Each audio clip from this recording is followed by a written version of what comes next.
XXRUZ. Hello? Hello. Hello? May question ako. Thank you sa Ayan. may Mm. question ako. Hindi ako pro Marcos pero ito yung tatanong ko. If sa mata ng mga DDS maganda yung drug war, bakit hindi pinaaresto ni Duterte si Marcos? Since nasa watch list naman pala siya. Well, if you're a drug... This includes yung mga malalaking drug lord katulad nila Peter Lim. Kasi po sa batas po natin, ang mga drug users po ay hindi po inaaresto. Sila po ay binibigyan ng panahon na makapagparehab.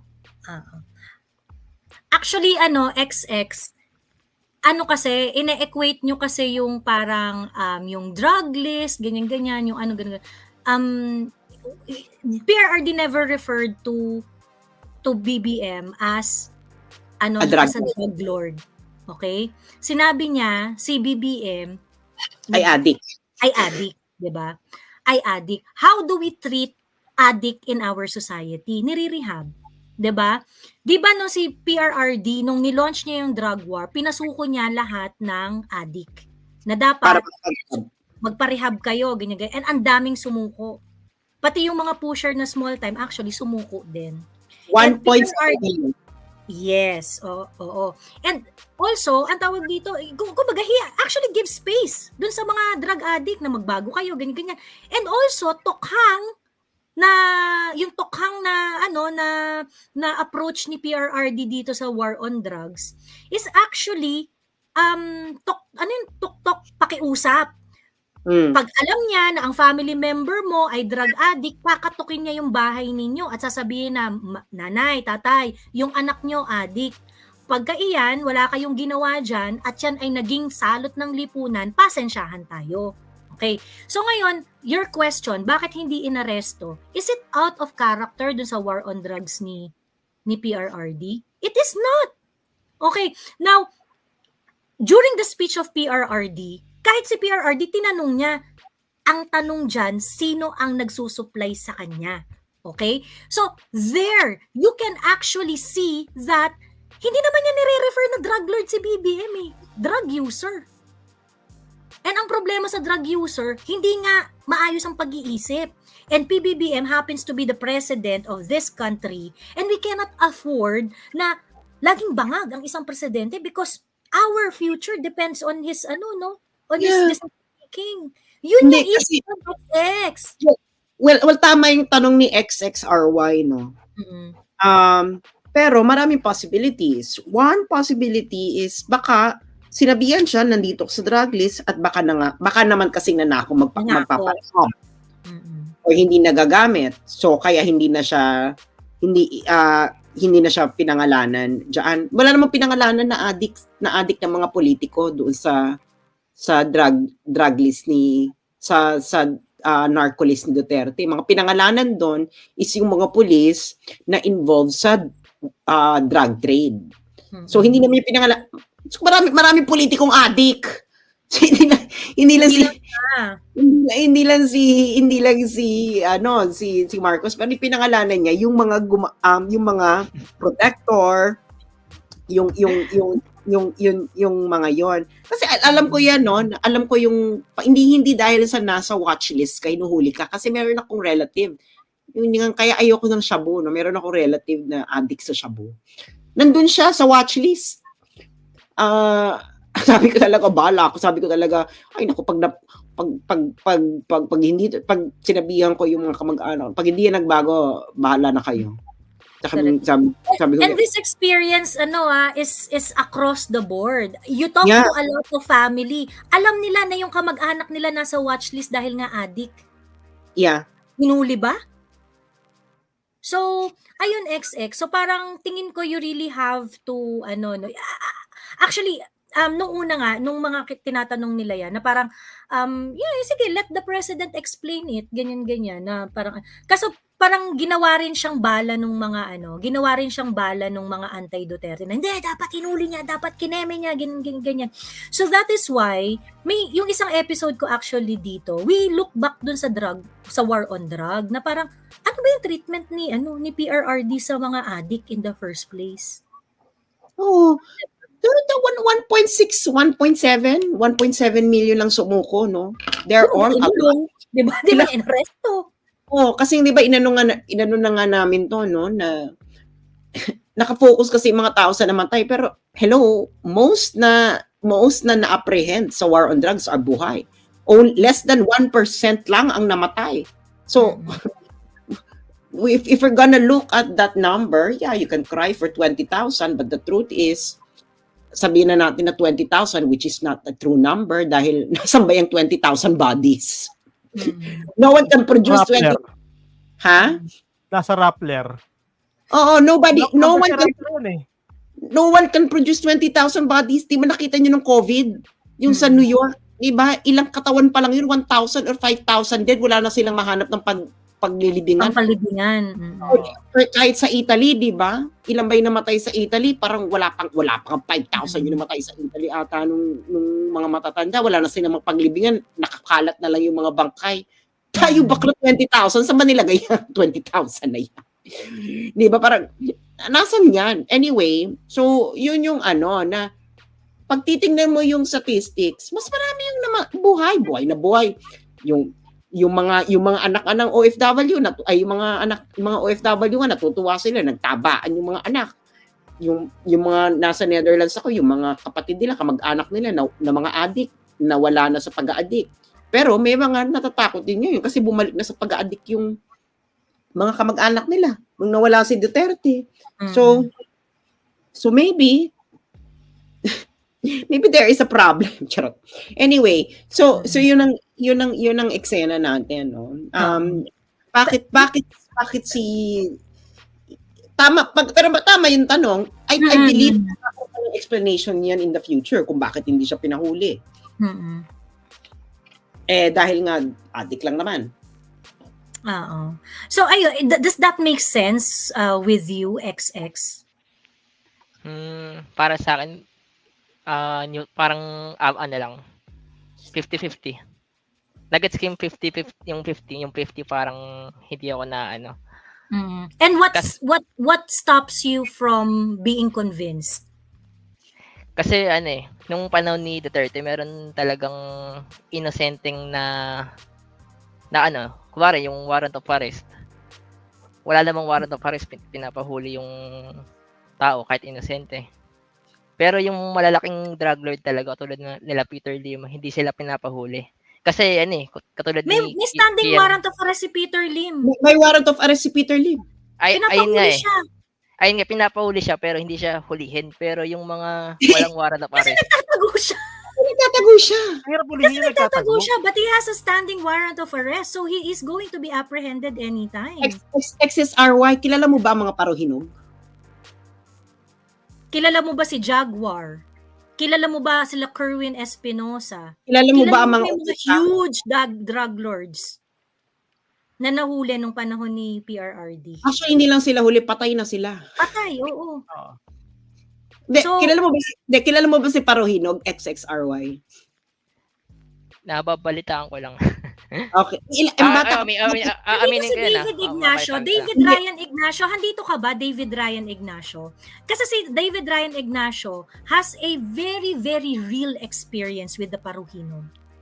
Umakyat to sa live ko sa TikTok actually. And sa totoo lang, naiiyak talaga siya dahil sabi niya, finally, we can live our lives nung nawala na ang Paruhinog.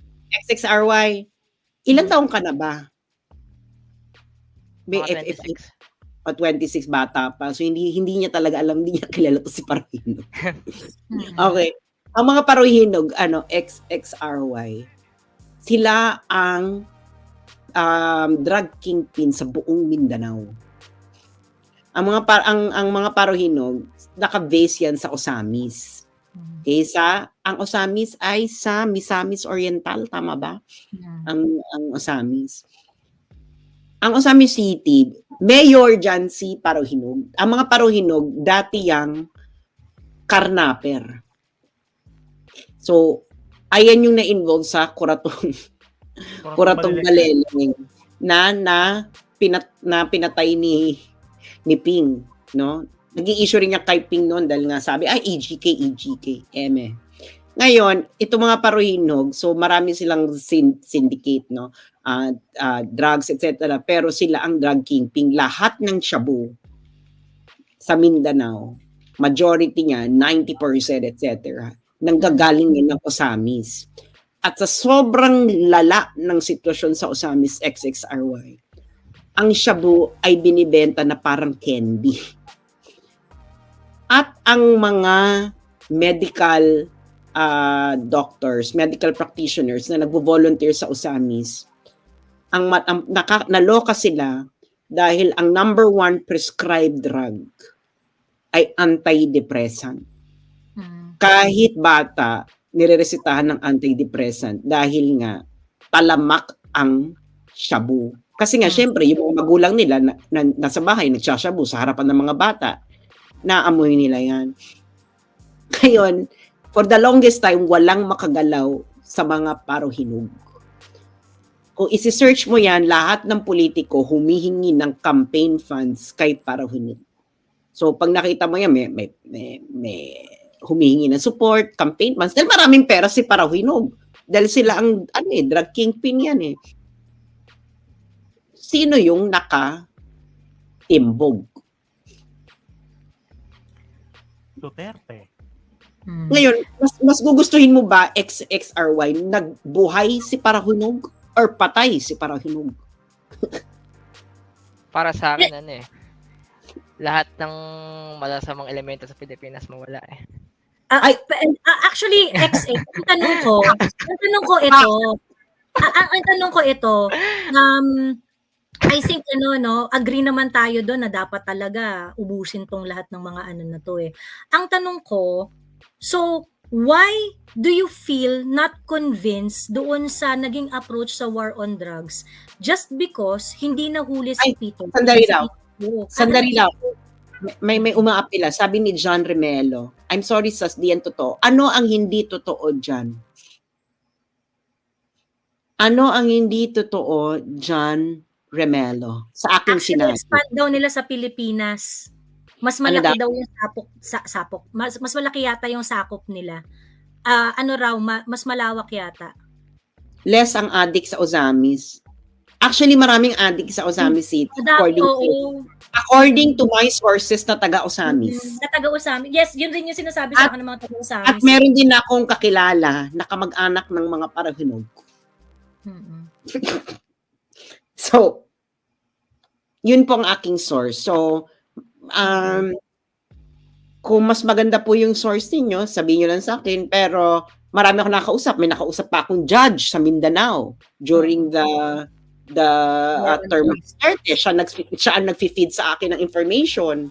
Hindi ko lang sasabihin kung saan sa Mindanao kasi I want to protect her life, honor, and limb and alindog. Charot. Ayun. So anyway, ayun. Actually, yung nakausap ko nga dyan, yung nag-share ng storya niya dyan, sabi niya parang nung time na nandun yung Paruhinog, they are all living in fear.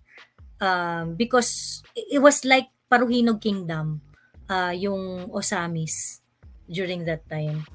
So, kaya ang laking pasasalamat nila nung naapula yan. XX, so ibig sabihin, kaya pala hindi ka ma-convince kasi hindi mo alam yung napakalalaking mga drug lords na tinumba ni Duterte. Nakafocus ka kay Peter Lim. Peter Lim, no? Actually, taga-Tondo, kaya marami din dito. Pero sa panahon ni Duterte, marami pa din. Pero hanggang ngayon, hindi pa rin siya nawawala. Hindi mo talaga siya nawawala, hindi niya na zero. Sinabi nga niya yan na the war on drugs, I did not expect that na I am going to fight my own government. So kaya nag-apologize yan si PRRD kasi 'di ba ang pangako niya 6 months. And then nagulat siya na parang ay puta, ang laki pala ng kalaban ko dito. I'm fighting my own government, yun yung sinabi niya. And nobody's saying na zero out yan ni Duterte. But I think you would agree also na while it is not zeroed out, there is a very, very significant change. Would you agree on that? Meron naman kahit papano. Yun. Yun yung na-appreciate ng mga tao. So ngayon, yung question ko, 'di ba sabi mo 50-50 ka? Ang reason ba kaya ka 50-50 is because you do not know the big fish, the big fish in the ocean na tinumba ni Duterte sa war on drugs. Meron naman akong alam, nagre-research ako kaso yung iba syempre nakakalimutan ko. So, Busy din yun sa nga, trabaho so ibig sabihin, ba't nakapokus ka kay Peter Lim? 'Di ba? Bakit si Peter Lim yung measure mo ng success na bakit hindi siya hinuhuli? In fact, meron naman siyang warrant of arrest. Di ba? Kasi nag-picture sila together. Yan na. Isa na yan. Okay. Ngayon, reasonable ba na pagka may picture ang isang tao na may kasama siya, is going to be a proof of your belief na whatever? Na bakit? Ano bang sinasabi ng picture na magkasama sila? What does it tell you? And what are your assumptions? Katulad ni Michael Yang, yung dati, yung kasama niyang Chinese citizen. Sa Farmally. Mm. What about it? What are your Yung- assumptions because of the picture together? Yung mga nasa circle niya, may malalaking kinalaman sa droga. How did you know na ano, merong malaking kinalaman sa droga? So, ibig sabihin, kung kunwari, meron silang malaking kinalaman sa droga, ibig sabihin, pati si Duterte may kinalaman din. Hindi, sinong malalaking tao nakapaligid kay Duterte ang may kinalaman sa droga? Si Michael Si Yang. Michael Yang. Sorry ano yan? Sa Farmally yata si Michael Hindi, Yang. Ano yan, nilabas kasi na news niyan about before kay Michael Yang. No. Kaso, sabi ni Pidea, kinonfirm nila noong 2019 na hindi po yan yung Michael Yang na drug Hindi na lord. Michael Yang yun. Oo. Michael Magkaiba Yang, yung spelling. Farmally executive. Yes. Magkaiba yung spelling. Mm-mm. Actually, yung Peter Lim din, nagkagulo sila dun sa Peter Lim dahil ang daming Peter Lim sa Pilipinas. Ngayon, ang inaano nila, ito ba, ikaw ang Peter Lim dyan? Kasi may Peter Lim, may Peter Lim na negosyante at may Peter Lim na involved sa Dugay. And then eventually, na-confirm nila na yun yung Peter Lim na involved sa Drugay na nang sabi ay supplier daw ni Kerwin Espinosa. So, ngayon, according to Chismis, kaya hindi na makita si Peter Lim ay dahil hindi na natin siya makikita. Charot. Yes, according to Chismis yan. So, ngayon, XX, ito ang tanong ko sa'yo. Sabi mo, 50-50 ka kasi hindi mo nakita na inaresto si Peter Lim. At dahil feeling mo, merong favor dahil nakita mo na magkasama sa picture si Duterte at si Peter Lim. Okay? Ang tanong ko sa'yo, is it reasonable to make assumptions because of picture by association? Is it an intelligent basis of your speculation na because merong picture, kung kunwari yung Michael Yang, o hindi mo naman pala alam na yung Michael Yang na yon, ay hindi yun yung drug lord na tinutukoy. Yung Michael Yang nakasama sa picture ni PRRD is a Farmally executive. That's an entirely different issue. Yun yung kinwestiyon ni Dick Gordon doon sa mga face mask at COVID medical supplies nung kasagsagan ng COVID. So it has nothing to do with drugs. So ngayon, ikaw naniwala ka sa picture but you did not care to really dissect whether the Michael Yang that you are talking about is the Michael Yang that is the drug lord. So ngayon, would you say it is logical to use yung mga picture-picture na nire-rely mo tungkol dun sa mga drug lords na hindi hinuli ni PRRD? Pero yung Peter Lim, Actually, ayoko lang din talaga mag-aniba kasi makasuhan ako eh. Kung Bakit naman? Hindi ka makakasuhan. Diyos ko po naman. Di sila mag-aaksaya para kasuhan ka. Paano ka kakasuhan? XX ang pangalan mo. Diyos mo, hindi ka kilala. Ito mo, arte. Diyos ko. Tigil-tigilan mo ako sa drama na kakasuhan ka. Pangalan mo, XX Ryu. Sige nga. hindi, sino ba yung nakapalibot? Gusto rin namin malaman, no? Sino ba yung drug? Magbigay ka sa amin ng clue. Isulat mo sa private chat para hindi Parang di ka makasuhan. Tapos Ako ba wala siya? kang mukha, wala. Pagkatas pangalan mo, XX. Diyos ko, paano ka kakasuhan? Tigil-tigilan mo nga ako. Pero yan, ang eksena kasi niyan. Pero ganito, no, Ako kasi, kasi, ang ano ko is, bakit parating hindi successful yung drug war ni Duterte kasi hindi nahuli si ganito, hindi nahuli si ganyan, hindi nahuli. Pero marami nahuli. Maraming nawala. Pero hindi nila tinatanong, Joey, is, kung alam ito ng PIDEA na matagal na ito ang mga drug lords, bakit nung mga nakaraang administrasyon, hindi ito pinahuli? Nila Okay. Pinoy. 'Di ba? For example, Walang nahuli kahit sino. na walang nahuli kahit sino, inaano nila, ay hindi hinuli si Peter Lim. Bakit hindi nyo hinuli nung panahon ni Pinoy? Alam nyo rin pala na drug lord. So, mas malala. 'Di ba? At least ngayon, alam nyo na siya yung drug lord. So, pwede bang sabihin na hindi alam nila Pinoy na ito ang mga drug lord? Tapos nung maraming nahuli, ay, hindi siya successful. Yeah, hindi siya successful based on the standard Duterte set for himself. Pero pag ikumpara mo siya sa drug war ni Pinoy, ano yung mas may nangyari? Or sa panahon ni BBM ngayon, 'di ba, compare the first 2 years ni Duterte ng pagtalakay niya sa issue ng drugs, sa first 2 years ni Pinoy, sa first 2 years ni BBM. What would be your objective assessment? Which one is better? XXRY. 2 years ni BBM sa war on drugs, 2 years ni Pinoy sa war on drugs, versus 2 years ni PRRD. Which one is better? I think we can objectively. Yes, go. Siguro sa panahon ni Duterte kahit papaano for me. Well, i-compare mo nga ang tanong dito ay napakalinaw. Sa first Sige. 2 years ni Pinoy versus first 2 years ni PRD versus first 2 years ni BBM. Ano yung mas may nangyari? Sa first 2 years ni Pinay, aminin ko. Medyo wala pa ako alam nun kasi pa ako nun eh. Bata ka pa nun eh. Oo, basta. Magka-high school pa lang ako nun. Minor. Sa panahon ni Duterte, nakita ko, meron naman kahit papano. Pero ngayon sa panahon ni Marcos, syempre parang for me sa POV ka, nakikita ko nagmamahal yung bilihin na. Sobrang mahal. Yung iba nawawala ng trabaho. Syempre yung iba kakapit sa patalim. Ang gagawin nun yung iba, yung may hirap, syempre di na sila makuha ng magbebenta sila ng droga. Kaya may possibility na mas lumala siya.